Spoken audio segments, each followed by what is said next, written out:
He's been called a political savant and the voice of his generation. Real, raw, with the subtleness of a sledgehammer. He smashes liberal lies and pounds out the truth one issue at a time. The Josh Bernstein Show starts where the rest of the media ends. And now, here's your unapologetic host, Josh Bernstein. Barack Obama was the first African-American to be elected president. And now we've had somebody elected president who was a media figure, you might argue. We've never had a woman elected president of the United States. So have you ever thought that given the popularity you have, we haven't broken the glass ceiling yet for women, that you could actually run for president and actually be elected?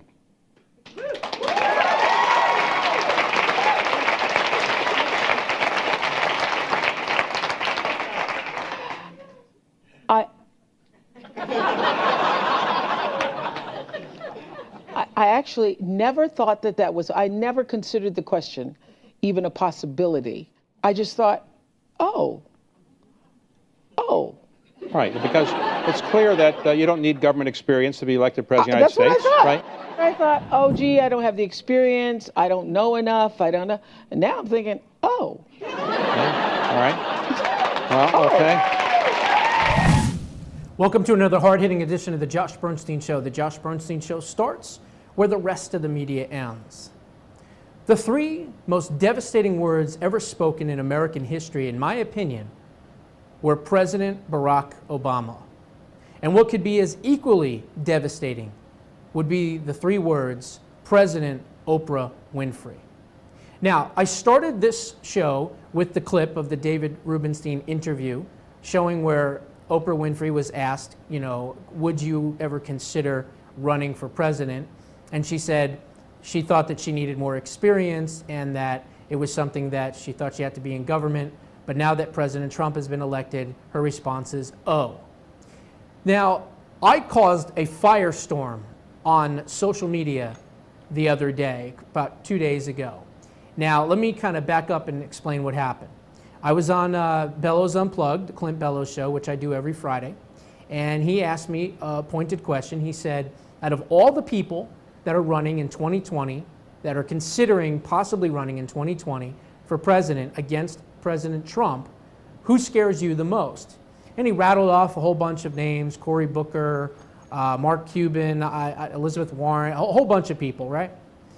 And at the end, I gave an honest answer. I gave my honest opinion, as I always do on the show, and I said, Oprah Winfrey. And he was kind of shocked. He said, well, why would you say that? And I said, well, it's pretty simple. I said, number one, she's black, so you can check off that mark. Number two, she's female, so you can check off that mark.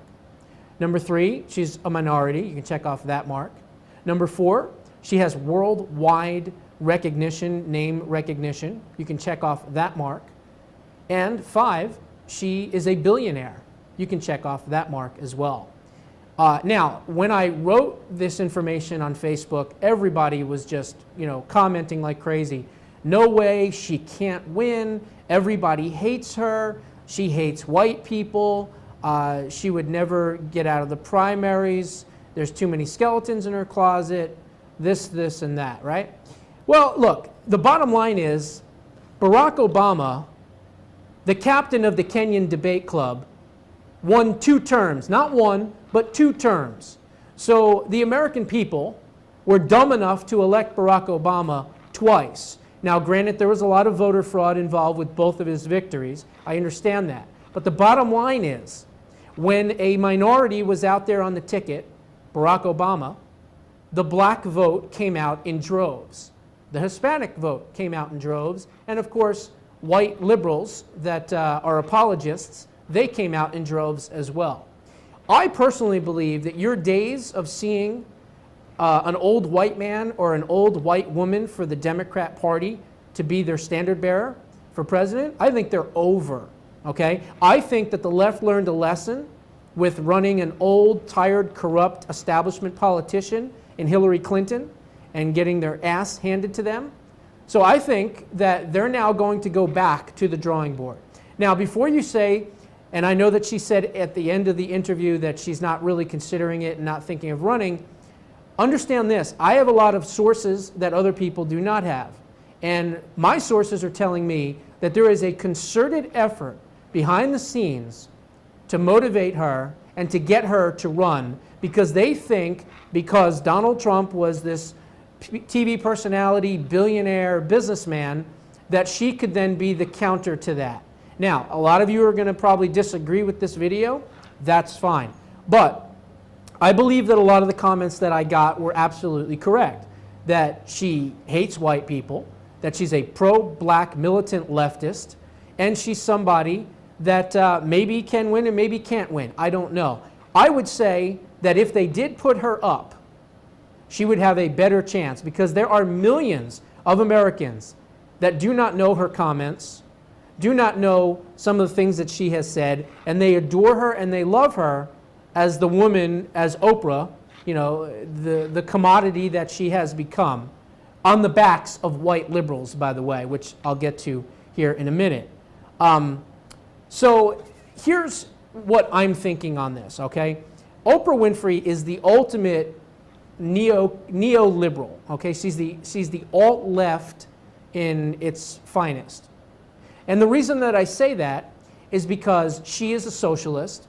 Now, she's also a capitalist, too. She's a billionaire, of course, and she has, you know, done a lot of humanitarian work. She's given lots of money away and things like that. But the way that she ran her show as if she was the queen, and all of the people that were at her show were the little worker bees, and or the fact that she was giving away things in order to keep her audience happy, keep her audience coming, and to keep her audience engaged with what she was doing. What people don't understand is that this is somebody who used gifts, trinkets, novelties, cars, vacations to keep her audience with her. All right? She had her book club, you know, book of the month club. Believe me, people were not tuning in to find out what book Oprah Winfrey was going to be recommending this month. What they were tuning into was the fact that in her 25 years, she has given away more than 570 automobiles to her audience members. She has given free trips and vacations to places like Disneyland, Disney World.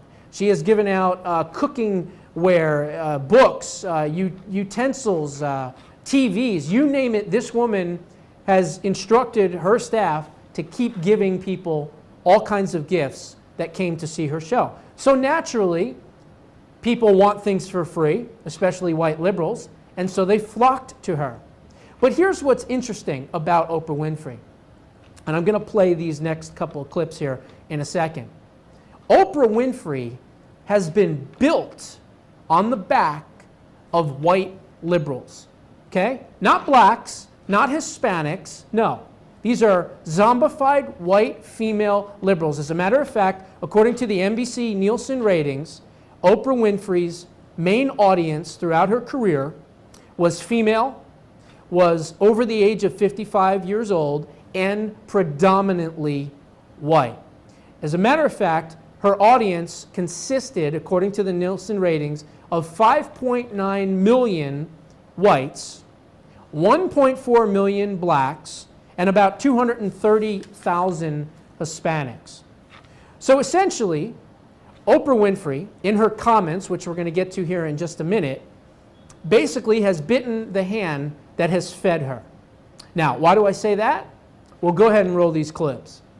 You could work for some good white folks. I hope you get some good white folks like I did, because I work for some good white folks. They're so nice to me. They give you clothes and food. Clothes, and you get food to take home. And they give you good clothes, too, not all worn out. That's what my grandmother used to say.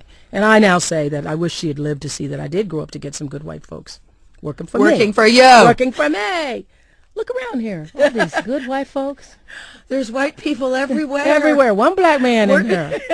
There's one everywhere you look. There's George. More white folks thumbing up. Yeah, George is giving the thumbs up. I'm a good white folk. The day was not without some controversy. At a press conference, reporters asked Oprah why the school seemed to only have black South African students. I don't think I have to appease the white people of this country. As long as people can be judged by the color of their skin, the problem's not solved. There are still generations of people, older people, who were born and bred and marinated in it, in that prejudice and racism, and they just have to die.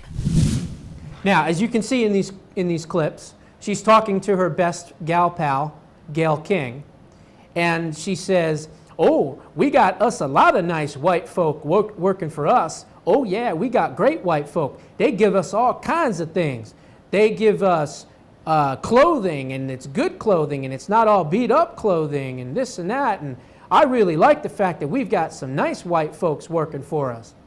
That is so completely racist, okay? Then she has these schools in South Africa and in Africa, and it's all black students, no whites, all right? And then you saw in that video, she says, "Well, I don't have to apologize for anything for the white people of this country," or whatever she said. And then in the last clip, which is really the clincher, in my opinion, white people need to just die. They're marinated in hatred, they're marinated and bred in racism, and these people just need to die. This is Oprah Winfrey for you. Now, I'm bringing this up because I know through my sources that there is a concerted effort, maybe in the public view, she has said that she's not planning on running, and she's putting on this face that she doesn't want to run in 2020. But I'm telling you, from my sources, they're telling me they are pushing her hard to get into the race in 2020, and they're trying to set the foundation now. That's why I am bringing this up. As I said earlier, she checks every single box and then some. Now, President Trump, to his credit, is working hard on trying to turn this country around. He is a billionaire. He is a TV personality. He is somebody that got elected fairly and squarely, and I'm going to go into that in later segments on the show, in which I will prove that the Russian hacking was not done by Russia. But you have to understand, Oprah Winfrey, make no mistake about it, Barack Obama won the presidency in 2008 more than likely because of her endorsement and others, but mainly because of her endorsement. She gave us the fundamental transformation of America for the past 8 years. Make no mistake about that. She was not involved in politics. All of a sudden, Barack Obama comes aboard, and boom, she just goes full bore to support him and endorse him, having him on the show and everything else. Now, a lot of people are saying, "Josh, you don't have to worry about Oprah. It's not Oprah, it's actually Michelle Obama." I don't buy that. The reason is very simple. Barack Obama, to the hard left, had a great presidency. But to independents, to the conservatives, to moderates, to conservative Democrats, which is kind of an oxymoron these days anyway, he had a horrible presidency. And therefore, she was really not liked by a lot of people. She was liked by the hard left, of course, black liberals, black, Hispanics and white liberals. Yeah, they loved her. But the rest of the people saw through that. So I don't think, by the way, they don't have the money, although maybe they could, because we see what's going on with the book deals and all the other stuff that's happening for them. I don't think that she is the target for 2020. I think it's more Oprah Winfrey. I could be wrong, but I've made a lot of predictions in the past, and most of them have been correct. But here's the thing. Oprah would have the entire media in her back pocket. Not like Trump had any of the media, really, not much at all, except for the alternative media. She would have the entire Democratic Party behind her. She would have all of Hollywood completely behind her. So I say, more than anything else, that she would be a formidable opponent for President Trump. And I think people need to recognize this, need to understand this, and need to start sharing this video and other videos, and make sure that people understand that Oprah Winfrey hates white people. Oprah Winfrey is a racist, a pro-black militant leftist liberal, the worst kind. And more than anything else, if we're not careful, it's possible America could be run by another president whose name starts with the letter O. God forbid. We'll be right back. Hi, I'm TV talk show host, political analyst, and national spokesman Josh Bernstein. I want to tell you guys about an amazing group known as the Association of Mature American Citizens, or AMAC for short. AMAC is the conservative alternative to AARP. We are a seniors-based organization for seniors 50 years of age and older. We have all the same types of products and services an AARP would have. The only difference is, when we lobby on behalf of our members and Congress, it is to give more power, more control, and more freedom to seniors and their health care decisions. So please check us out at www.amac.us. Again, that is amac.us, or call toll-free 888-262-2006. Again, 888-262-2006. Tell them that you heard Josh Bernstein, their national spokesman, talking about them anytime you see this video, and we will give you a free membership. That's right, folks, a free membership just for mentioning this video. Call us at 888-262-2006 or find us on the web at amac.us. Hi, Josh Bernstein here. We've all seen the endless lines of wearable health bracelets that monitor your heart rate, watch your calories, and count your steps. But what if there was a product on the market that did all of that and a whole lot more? Introducing the brand new Helo from World. Introducing Helo, the world's first health and lifestyle oracle, a real-time health monitoring device unlike any other wearable device on the planet. Helo can monitor the most important measurements, including heart rate, blood pressure, breath rate, daily steps, calories burned, and Helo can even perform an EKG. Helo can also sense your mood if you're excited or even if you're fatigued. Paired with the latest smartphone application, you can now track the health and well-being of your loved ones. Imagine being able to monitor your aging parents even if you're thousands of miles away, or getting an alert if your spouse's blood pressure is too high. Helo not only monitors your important measurements, but it produces a daily, weekly, and monthly health report that you can provide to your trainer or physician. In the near future, Helo will be able to monitor blood sugar levels, alcohol levels in our blood, oxygen levels, temperature, and even keep disease-delivering mosquitoes away. But Helo is more than the world's most advanced health monitoring device. Helo can also alert you if your loved ones are in danger. Unfortunately, more and more women and children go missing each day, according to the FBI. With Helo, a child walking home from school can now press the panic button twice, and his or her Helo guardians can be sent an emergency alert via text, notifying their guardians that they need help. And what's amazing is that the guardians will get the exact GPS location of their loved one. Let's take a look at another scenario. What if you're taking a walk around your neighborhood and you sense danger lurking? Having that peace of mind to simply alert your loved ones can be a lifesaver. Now that you've seen the power of this revolutionary product, I'm positive you're ready to order one for you and your family members. For more information on where to get your Helo, please contact Ken Mayo, Outreach Coordinator for the Josh Bernstein Show, at 215-962-1712. Again, 215-962-1712, and revolutionize your health today. Welcome back to the program. A little bit later on in the program, we're going to be joined by Dr. Paul Craig Roberts. He was the Assistant Secretary of the Treasury under Ronald Reagan. We're going to talk to him about Obamacare's replacement bill. We're going to talk to him about Donald Trump's presidency, the economy, and some other things. But before we get to him, Russia did not hack the election. Let me repeat that. Russia did not hack the election. And even if they did, which they didn't, as long as they're replacing globalist leftists with right-leaning nationalists, I could care less, okay? But here's the thing. Out of all the information that has come out about the CIA and Vault 7 and the WikiLeaks drop, there's one bit of information. We heard about the assassinations through cars taking over the onboard diagnostic systems. We heard about the smart TVs, Samsung smart TVs, being spying and cameras. We heard about the embassy in Germany actually being an NSA spying. We've heard about a lot of different things in Vault 7, but I believe that one of the most devastating ones, certainly to the left's argument about the Russian hacking, has to have been what is known as Project Umbrage. Okay?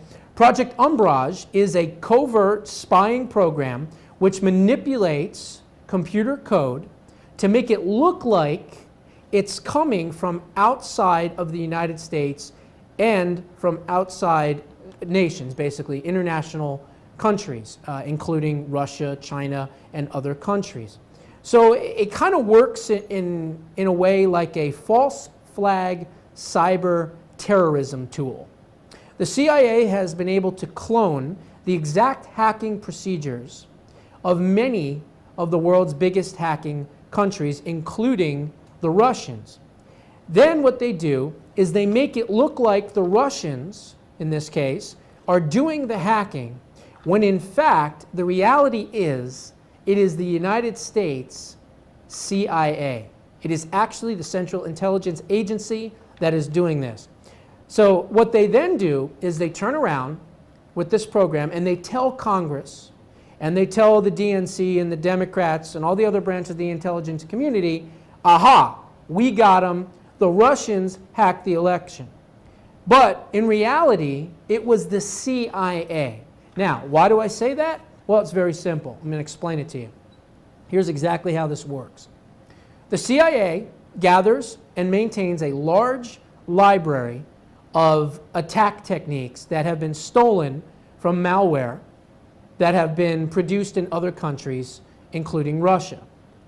Then what the CIA does is they have developed the ability to plant a fake digital fingerprint, if you will, that makes the cyber attacks look as though they originated from outside the confines of the United States. What they are able to do then is to get a false IP address to show up in these fake digital fingerprints.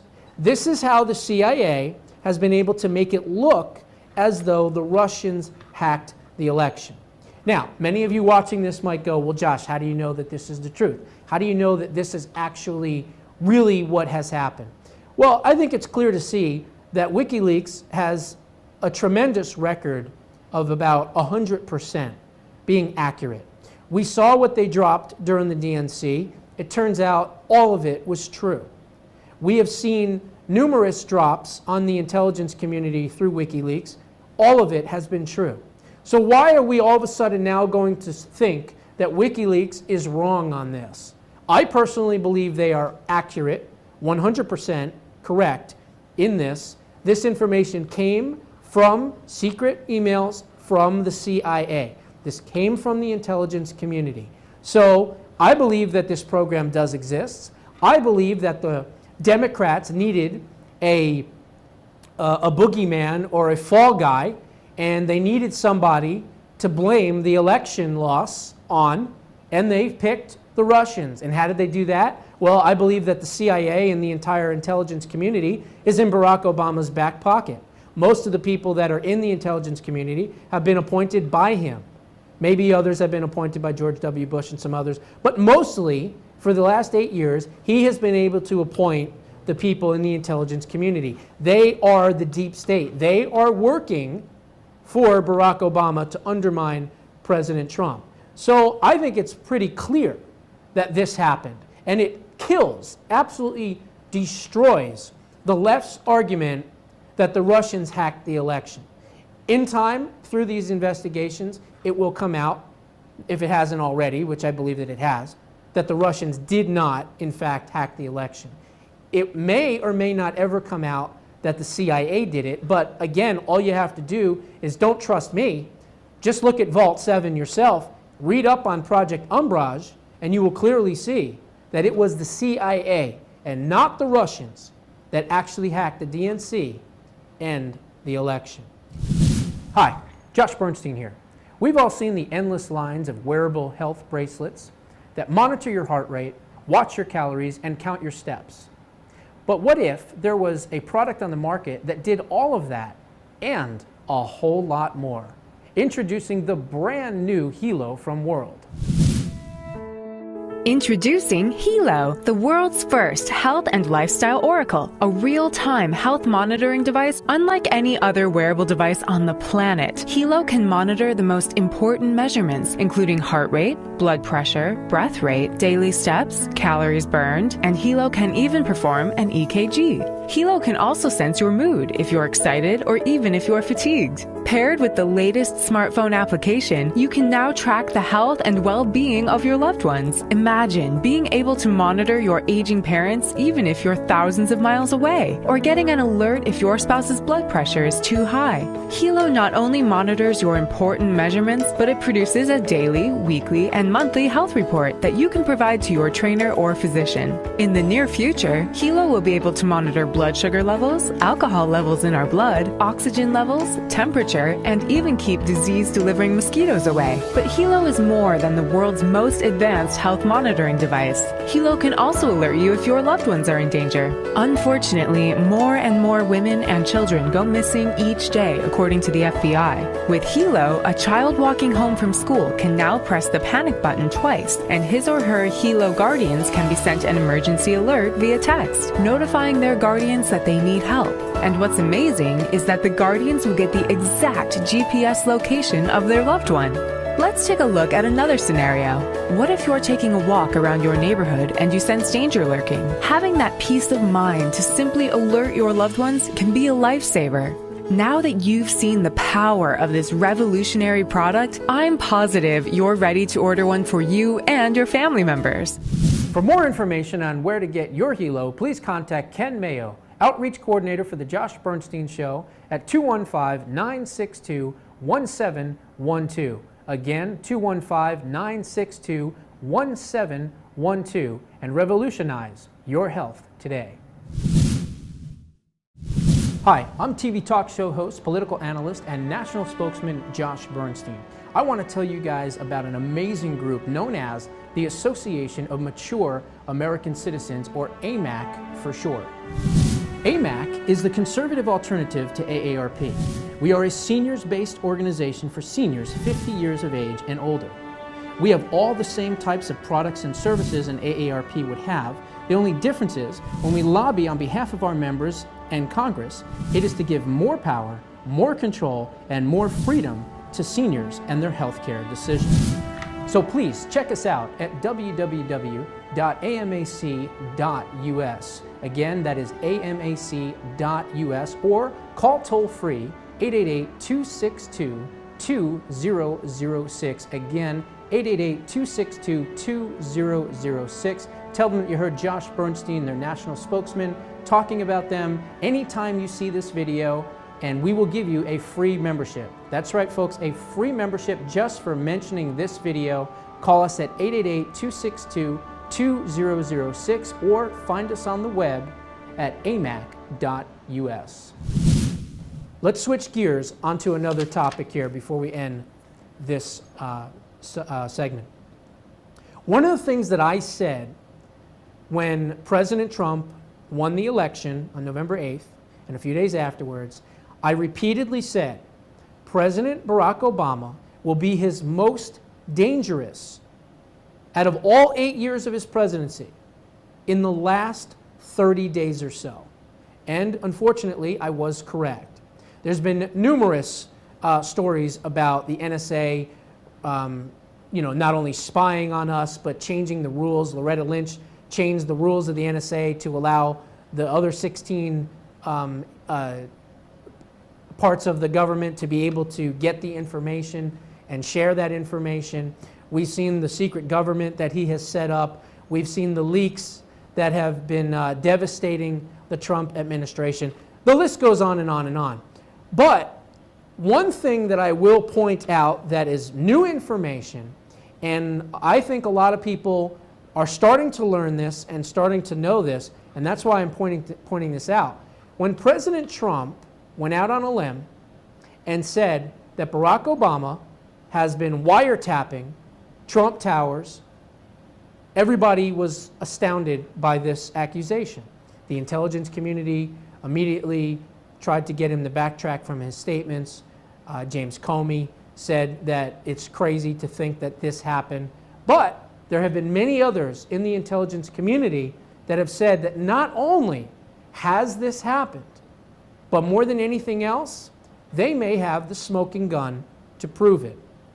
Now, former CIA Director John Jihad Brennan and former Director of National Intelligence James Crapper, they have developed a secret computer super program known as the Hammer.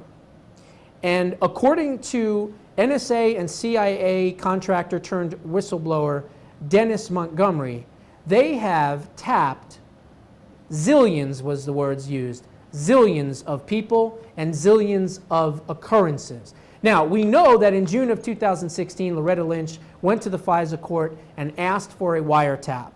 They were denied. They then went and they asked again in October, and it was accepted. So Barack Obama can run around saying that he's not really the one that authorized the wiretap, and that may be technically true, but it was his Justice Department under his tutelage and command and direction that went to Loretta Lynch, and Loretta Lynch is the one that actually, more than likely, ordered the wiretaps. But let's get back to what we're talking about here. So the Hammer, what is the Hammer? The Hammer program was used to conduct illegal and unconstitutional data harvesting and wiretapping. And one of the main targets of this was indeed President Trump, or at that time, candidate Trump, or President-elect Trump, when a lot of this was going on. So these claims, by the way, are backed up by William Binney, who is a former NSA technical director, Larry Johnson, former CIA and State Department official, and Larry Klayman, who I've had the opportunity to interview on my program, attorney and founder of Judicial Watch and Freedom Watch. In addition, this week we also learned about the NSA's program known as Dragnet, program Dragnet, which also spied on President Trump, but not just on President Trump, but on his family, on many of his co-workers in the Trump organization, and even apparently Alex Jones. So is this all smoking gun evidence? I would assume that it is. The only question now is whether or not this information will come out in the investigations. Is the intelligence community so saturated in the deep state that this information will be barred from coming out to the public? Now, it is out, and it is out in the alt-right and some other areas, but Fox isn't, I don't think anyway, I don't think they're going to cover it. We know that CNN and MSN and the fake news outlets are never going to cover something like this, but this information is out there. And all you have to do is Google the Hammer, Project Dragnet, and then also look up the Hammer, and you will see the information that I am referring to. We have a situation in our intelligence community in which the intelligence community is against the executive branch. And we haven't really had that probably since, I don't know, maybe J. Edgar Hoover. But to be honest with you, James Comey has more power than J. Edgar Hoover could ever have even dreamed of. This is the most powerful FBI director probably in our nation's history. And I believe that, like a J. Edgar Hoover, he has lots of information on lots of these politicians. And I don't know whether or not we're ever going to get to the bottom of some of these investigations. Attorney General Jeff Sessions is a great man. He's a great patriot.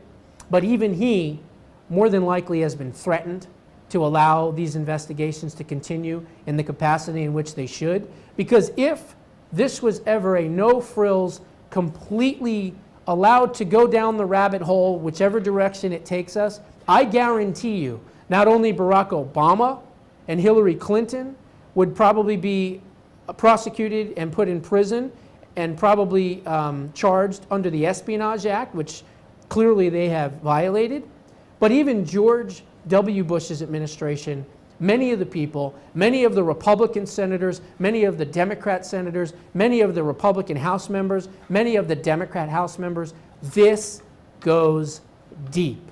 And because it goes so deep, I don't believe it's ever going to come fully to fruition. I could be wrong, and I hope and pray that I'm wrong on this one. We shall see what happens. We'll be right back. Hi, I'm TV talk show host, political analyst, and national spokesman Josh Bernstein. I want to tell you guys about an amazing group known as the Association of Mature American Citizens, or AMAC for short. AMAC is the conservative alternative to AARP. We are a seniors-based organization for seniors 50 years of age and older. We have all the same types of products and services an AARP would have. The only difference is when we lobby on behalf of our members and Congress, it is to give more power, more control, and more freedom to seniors and their health care decisions. So please check us out at www.amac.us. Again, that is amac.us, or call toll-free 888-262-2006. Again, 888-262-2006. Tell them that you heard Josh Bernstein, their national spokesman, talking about them anytime you see this video, and we will give you a free membership. That's right, folks, a free membership just for mentioning this video. Call us at 888-262-2006 or find us on the web at amac.us. Hi, Josh Bernstein here.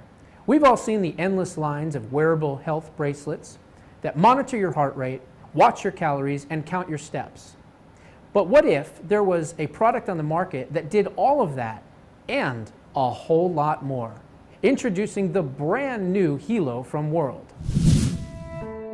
Introducing Hilo, the world's first health and lifestyle oracle, a real-time health monitoring device unlike any other wearable device on the planet. Hilo can monitor the most important measurements, including heart rate, blood pressure, breath rate, daily steps, calories burned, and Hilo can even perform an EKG. Hilo can also sense your mood if you're excited or even if you're fatigued. Paired with the latest smartphone application, you can now track the health and well-being of your loved ones. Imagine being able to monitor your aging parents even if you're thousands of miles away, or getting an alert if your spouse's blood pressure is too high. Hilo not only monitors your important measurements, but it produces a daily, weekly, and monthly health report that you can provide to your trainer or physician. In the near future, Hilo will be able to monitor blood sugar levels, alcohol levels in our blood, oxygen levels, temperature, and even keep disease-delivering mosquitoes away. But Hilo is more than the world's most advanced health monitoring device. Hilo can also alert you if your loved ones are in danger. Unfortunately, more and more women and children go missing each day, according to the FBI. With Hilo, a child walking home from school can now press the panic button twice, and his or her Hilo guardians can be sent an emergency alert via text, notifying their guardians that they need help. And what's amazing is that the guardians will get the exact GPS location of their loved one. Let's take a look at another scenario. What if you're taking a walk around your neighborhood and you sense danger lurking? Having that peace of mind to simply alert your loved ones can be a lifesaver. Now that you've seen the power of this revolutionary product, I'm positive you're ready to order one for you and your family members. For more information on where to get your Hilo, please contact Ken Mayo, Outreach Coordinator for the Josh Bernstein Show, at 215-962-1712. Again, 215-962-1712, and revolutionize your health today. Welcome back to the program. My guest today is an expert on many different subjects. In academia, he has served at many prestigious universities as an economics professor, a writer of textbook entries, and international business studies. He has written for numerous publications, including the Wall Street Journal, Business Week, the Financial Times, Fortune, and many others. He served as the Assistant Secretary of Treasury for Economic Policy under former President Ronald Reagan. He now serves as the chairman of the Institute for Political Economy. It is my pleasure to welcome Dr. Paul Craig Roberts to the program. Dr. Roberts, how are you doing today? Well, I've got a bad cold. Oh, I'm sorry to hear that. I hope that you feel better. We'll try to go through the interview in the next 15, 20 minutes and see how much information we can get out, and hopefully you'll hold up. First thing that I wanted to ask you is as far as the economy is looking right now. We are seeing record numbers on the stock market, breaking 20,000. We've seen lots of jobs coming back from, Apple coming back to Carrier air conditionings, to many other companies are now bringing manufacturing back to the United States. In your opinion, is the President Trump phenomenon, as far as what he's doing and is able to do for the economy, going to continue, or are we going to see a downturn? Well, President Trump did a good thing when he nixed the Trans-Pacific Partnership. I assume he'll also nix the Transatlantic Partnership. And he also did a good thing pointing out the fact that NAFTA and the other so-called trade deals have cost Americans millions of middle-class jobs. So that is a good thing he has done. Previous governments would not acknowledge this fact. In fact, they denied it. Now, I take with a grain of salt all this talk about jobs returning from Apple and Carrier air conditioning. Maybe a few will. But the reason they moved the jobs offshore is that the difference in the wage costs in the United States and the offshore locations, such as China, is huge. And this difference in wage costs has been the primary source of their profits in the 21st century. And so to expect them to move the jobs back is to expect them to take great hits to their profits, which would also hit their share prices and affect the bonuses, performance bonuses of the executives and the personal wealth of the executives who have the stock options and so forth. So I don't expect much of that. Furthermore, Apple, as I understand it, doesn't really any longer make the products. It not only moves jobs offshore, but it has Chinese factories that Apple doesn't own to make the products. So it looks to me that Apple simply went out of the manufacturing business. So they would have to recreate manufacturing capability if they moved the jobs back to the United States. That's the way I understand it. Okay. Now, you are correct on NAFTA. NAFTA was an absolute job killer, but more than anything else would have been the Trans-Pacific Partnership, because not only would it have given up American sovereignty, but it also would have had us in bed with some bad actors, as far as internet, people basically silencing the internet. We would be in bed with countries that persecuted Jews and Christians, and also the angle of immigration.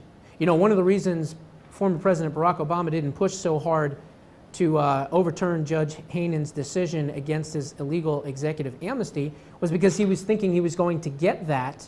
And so I think what's happened here is that some of these jobs are going to come back, but you're right, not all of them will. And I agree with you on that aspect. But I want to switch gears and talk about something else. President Trump, I think, has a great business mind. I believe that he has a business brain rather than a political brain. But more than anything else, if you look at some of the people in his cabinet, one person in particular really jumps out, and that is his Secretary of Commerce pick, Wilbur Ross. Wilbur Ross is basically an older version of Donald Trump in a lot of ways, in my opinion. What he's been able to do with bringing, $1.9 billion back in fines from the Chinese telecommunications company. He's basically going through the books, is what it seems, and dragging money back into the economy. What are your thoughts on that, as far as us doing individual trade deals rather than being part of these giant things like the Trans-Pacific Partnership, which I couldn't think of earlier? Well, let me clarify something. The American global corporations were very much in favor of the Trans-Pacific Partnership, just as they were in favor of NAFTA, and just as they are in favor of the Transatlantic Partnership, because the American global corporations benefit dramatically from these agreements, because what the agreements do, they haven't really anything to do with trade.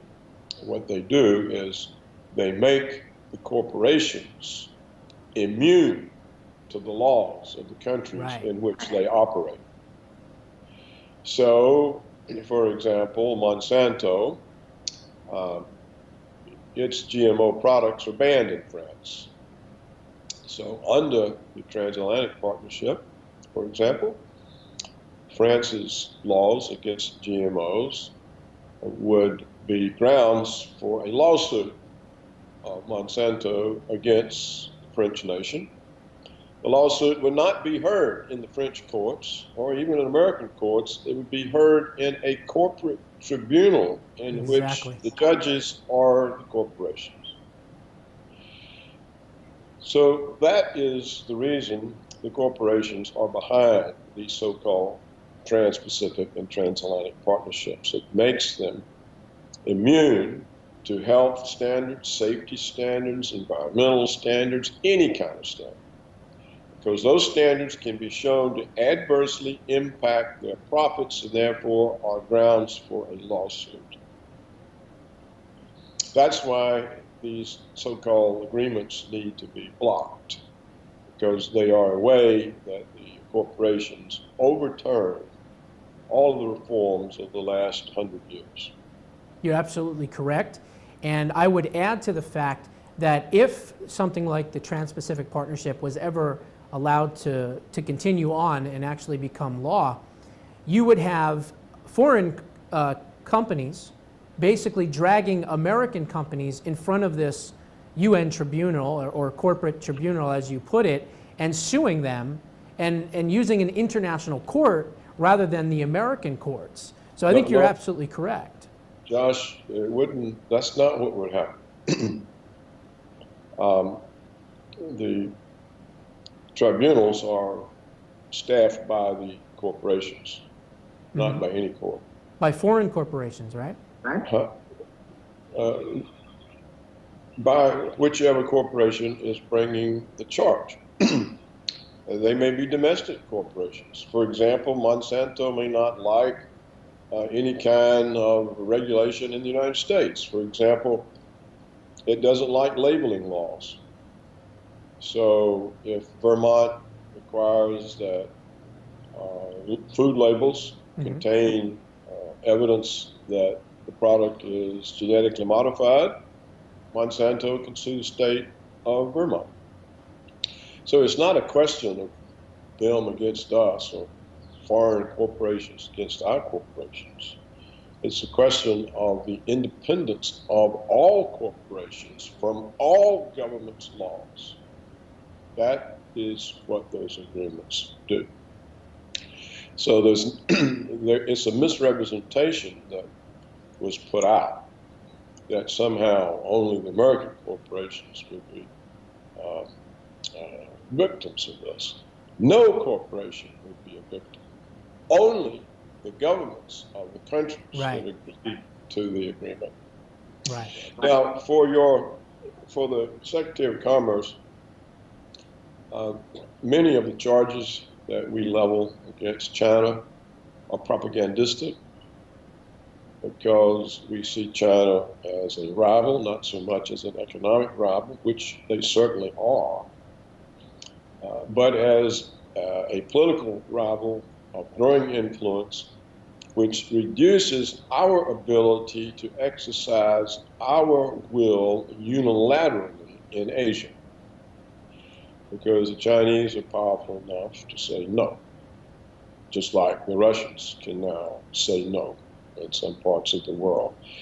And we have not been used to that for about 25 years, since the collapse of the Soviet Union. Washington assumed it can do whatever it wants anywhere. There's no recourse. But now China can be a barrier to the unilateralism of Washington, as can Russia. And so we have created various kinds of propaganda weapons that we use against them to pressure them. And it's easy for China to give us $1.7 billion just to settle an issue. That's not any substantial amount of money for them. So I take all this type of talk more as a show that things are happening. So it's more of a psychological warfare, if you will, between the two superpowers. Yes, it's public relations for the home market. Gotcha, gotcha. Let me ask you this. What are your thoughts about the House Republicans' version of what I've been calling Obamacare Light?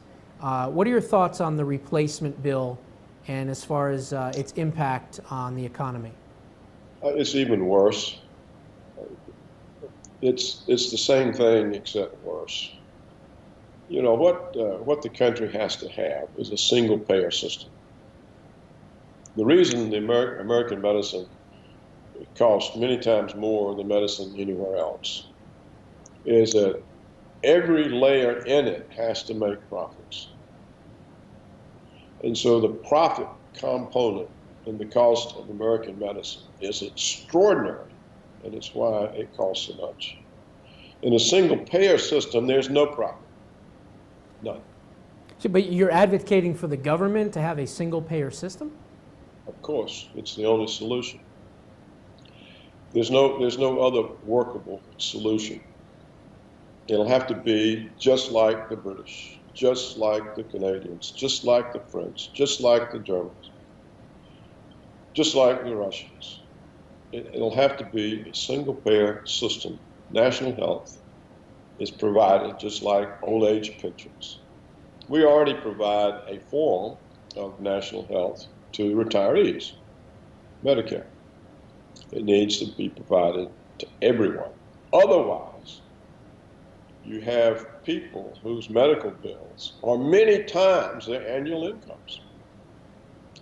This is especially a problem when we have had now 20 years of moving middle-class jobs offshore, at a period during which the median real family income has been falling for 20 years, yet medical costs are going up 10% a year.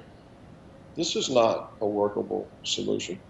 Well, I understand that, but I certainly wouldn't agree with you on the aspect of a single-payer system.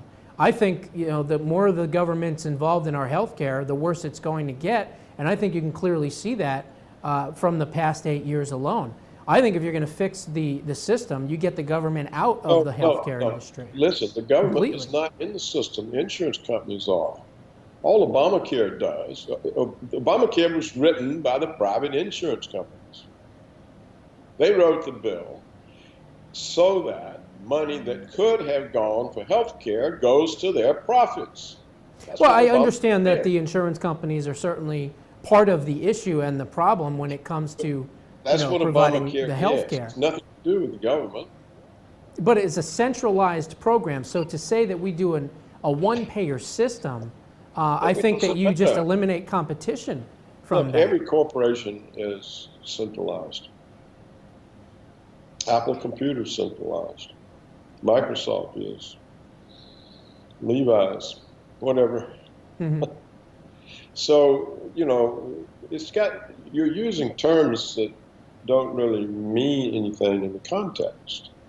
The reason you have to have a single-payer system is it's the only way it can be affordable. The only way. There's no other way. But then who would set those prices? Would the market set those prices, or would a artificial government agency set those prices? That's the issue. Nobody sets the prices. There are no prices to pay. You get free medical care. The doctors work for the National Health Service. They receive salaries.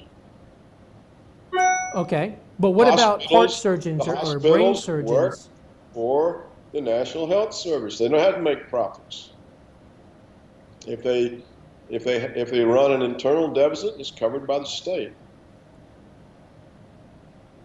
So you always have a problem in making them pay attention to efficiency and not let the costs get out of control. But that's nothing like the problem that you have with a for-profit system where profits build on profits. Every layer in it has to make profits. Just sometimes look at the cost of an ambulance ride to the emergency room, or look at the cost if you're in a bad accident in a helicopter, you're in there. Just look at some of these costs. They're amazing. They're just beyond anybody's ability. Well, yeah, an aspirin could be, $500. I understand where you're coming from. But I also think that by having more competition, you're going to lower your costs. Look, this has nothing to do with competition and cost. There's no competition because everybody works for the National Health Service. The doctors work for the health service. The nurses work for the health service. They're paid salaries. You have to pay them enough that they undertake the training and the demands of being a doctor and a nurse. You can't expect them to do that for the same price that you would pay somebody to clean your house, because it's much more stressful, it's much more intensive, there's much more preparation required in the training. So you just have to give them a good livelihood. And the same has to go for the pharmaceuticals. And they can't be allowed to make the outrageous charges that they put on things. There's no reason for those profits. And despite the profits, what do we see the pharmaceutical houses doing? They are refusing to do new antibiotics as the old ones fall to superbugs. Why? They say, oh, it's too expensive. Well, So I've they're failing. actually, They're wait a minute. failing I've in heard their that the obligation. CDC, Dr. Roberts, is actually planning on doing as many as 271 new vaccines by the year 2020. Those are some of the things that I actually reported on even a week and a half or 2 weeks ago on my program. So we know that it is a multi-billion-dollar industry reaching close to $70 billion in profit. So I do understand where you're coming from there. We also know that the healthcare industry in itself, there is no money in cures. There's only money in treatment. So I do follow exactly what you're saying. There's no question about it that the insurance companies and pharmaceutical companies take advantage of people. There's no question about that. So I would agree with you on that. Well, I don't know exactly how we got into this, but I think on the whole... Well, I think it started with the whole one-pay. I was shocked that you actually want a one-payer system. It's the only thing that works, Josh. Nothing else can work. The cost without the profits are horrendous. With the profits, they're unmanageable. So in your estimation, what would be the perfect bill that the Republicans could replace Obamacare with? Or are you saying leave Obamacare the way it is and eventually let the Democrats turn it into a one-payer system? I think it should be a bipartisan effort that people should realize that an obligation of a society toward the citizens is health care. So you look at health care as a right? Josh, of course it is, just like old age pensions are. You know, what you're saying now is what the Republicans said when Roosevelt brought in Social Security. But imagine what would be the situation in the United States if there was no Social Security. It'd be like India 50 years ago, people dying in the streets, millions of them. Is that a society you want to live in? Well, no, of course not. I mean, we want to take care of our senior citizens, there's no difference of course, between having old age pensions, old age national health, and national health for everybody. There's no difference. The young don't, well, now they're having so many problems because of their diet, which is atrocious. But in my day, the young didn't really need much medical care. Right. So national health would largely remain Medicare. Well, what about allowing the insurance companies to have major tax breaks, tax credits for covering people with pre-existing conditions, opening it up over state lines. You increase competition, you lower cost, you reform medical malpractice lawsuit information, you open up health savings accounts, and then you can do like a, I guess you could do a voluntary pooling, if you will, where you can donate money, extra money in your taxes, whatever, to a crisis pool for people that are uninsured. You don't think that a system that was broken down in that capacity would be better? Oh, no, of course not. Look, Josh, people don't have any money to save.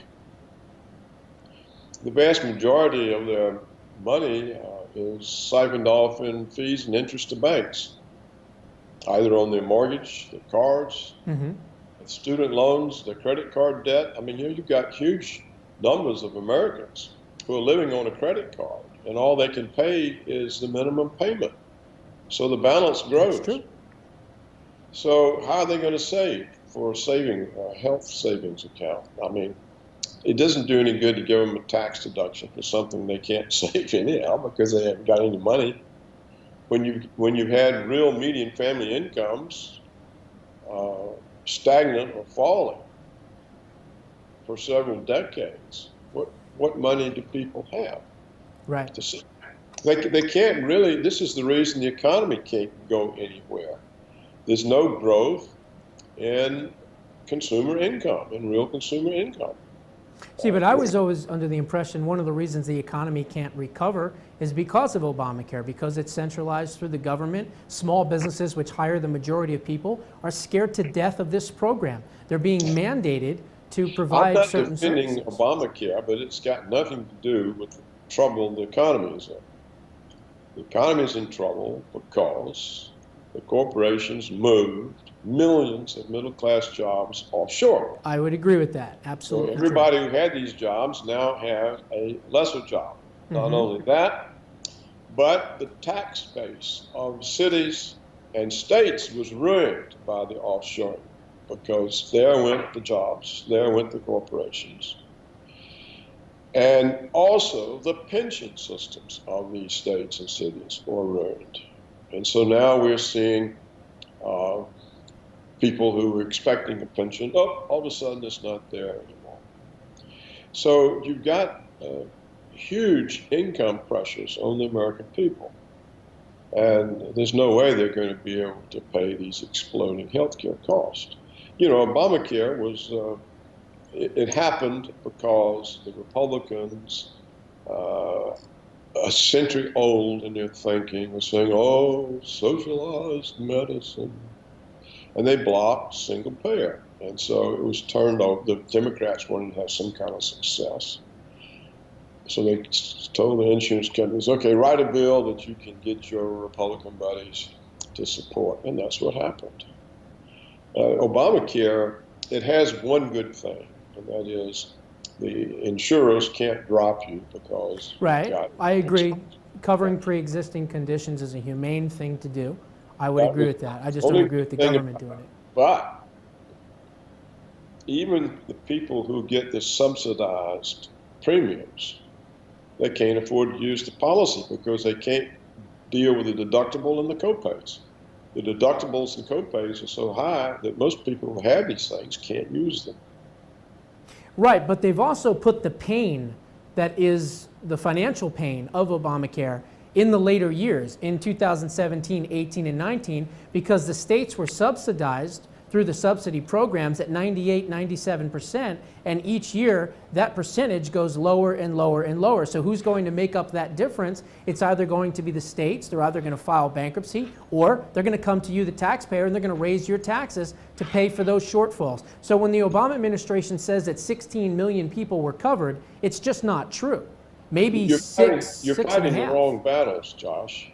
Well, what I'm saying is, I think that battles. there's a better way to do this. I just don't see it. And again, you're the economics professors. I'm not, so I understand that. But I just can't see how a single-payer system, over time through attrition, run and operated through the government, is going to make it the best healthcare system. But we can just agree to disagree on that. They're the cheapest systems anywhere.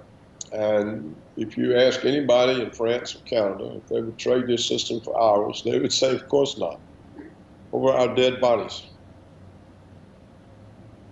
But And yet you don't many see foreign any leaders and effort dignitaries by come these to America governments for health care to coverage get rid when of they these get sick. things, except in England. There's now talk about, you see, the corporations come in and say, oh, privatize it.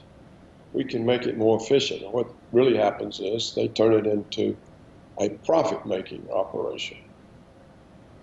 And it's ruined for the people who use it. So Very interesting angle and discussion that we've had today. you didn't expect that from a No, Reagan. I did not. Reagan, did you? Especially from someone from the Reagan administration, of all things. But look, you know, people can evolve, people can change in their views. The guest is Dr. Paul Craig Roberts. It's not a matter of view, Josh. It's not an ideology. It's not a view. It's just really based in the hard facts. And the hard facts are that healthcare has become extremely expensive, largely because of the technology, even if there's no profits in it. And if every stage in it has to have profits, then the costs just become astronomical. And they are astronomical. And this is why the system's failing. And so if Medicare, you know, even Medicare is only a partial system because you have to pay the Part B. They take that out of your Social Security income. Right. And then even with Part B, it's not enough. You have to then have a supplemental policy, and that's another $300 a month. And so when you start looking at the cost to an individual, particularly if the individual is still working, of Medicare, it can be $10,000, $12,000, $14,000 a year.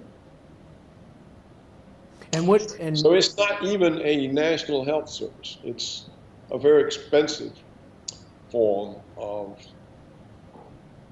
Well, I definitely agree that big pharma and some of these bigger corporations, you know, have a leash that is unlimited. I would agree with you there. And I think that when you look at the fact that doctors, for instance, you know, they get paid on, you know, what, 55% of the work that they put out in some cases, not to mention they have to carry $250,000 to $350,000 to $400,000 a year in insurance because they're afraid that, you know, someone's going to sue them and this and that. I think we ought to change the system in that respect as well. I do disagree with the fact, because again, it's not in the Constitution, that health care is a right. We should provide affordable health care for as many Americans as humanly possible. I agree with that. So I think that, you know, there's good and bad and indifference on all sides. I certainly don't see how a one-payer system would be the answer. But again, we can agree to disagree. This has been a fantastic discussion. I wanted to ask you, where can folks go to find more information about you, read your books, and learn more about the things that you do? They can just go to my website, which is just, excuse me, paulcraigroberts.org. .org. Okay. It's all there. Simple enough. Dr. Roberts, I hope you feel better with your cold. You're welcome back anytime. This has been a fantastic, fascinating discussion, a real eye-opener, and I wish you nothing but the best of luck and continued success. Well, thank you, Josh, for sharing your audience with me. No problem. God bless. God bless. Okay, folks, so that was Dr. Paul Craig Roberts, brilliant man, extremely smart, knows his stuff. Never thought that I was going to hear that he was a supporter of a single-payer system, but again, he's the economics professor, and he's the economics genius, not myself. I'm just going by some of the things that I've learned through time, but maybe he's right, maybe I'm right, maybe he's wrong, maybe I'm wrong, I don't know. That's for you guys to decide. That's all I got for this week. Until next week, God bless. Thank you for tuning into The Josh Bernstein Show, where political correctness ends and the truth begins. For more info on Josh, please download his app on your Android or iPhone, or visit his website at joshbernsteinpoliticalwriter.com.